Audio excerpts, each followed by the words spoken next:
The following is a Bergen-Fischer Studios podcast.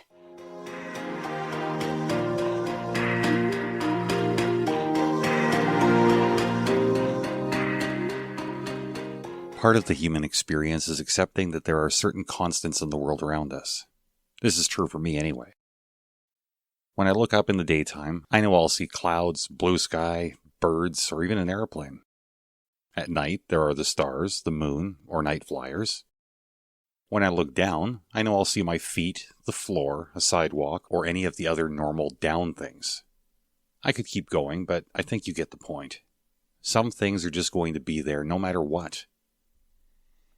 In the spring of 2002, one of my constants surprised me by not being there anymore. Up until that day, I'd had the sun, the moon, and my dad. He was supposed to always be there, but instead he died. I cried that day. I cried a lot. That first year was a rough one. Everywhere I turned, there was another reminder that something big was missing.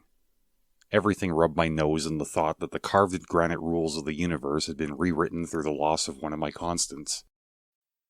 Friends would try to support me by offering little gems like, "Time heals all wounds," or "He'll always be a part of you," but those didn't really help.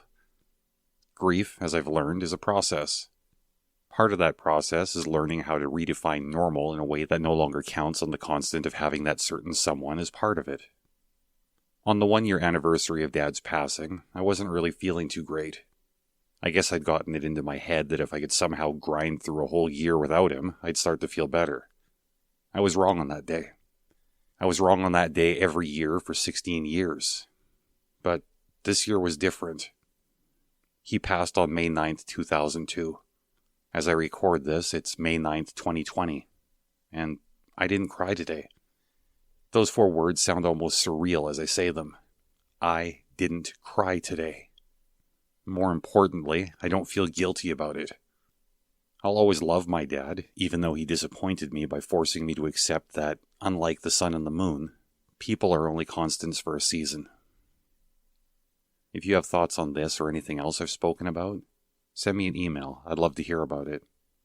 Also, help support the show with a like, follow, and share on social media. Thank you for listening.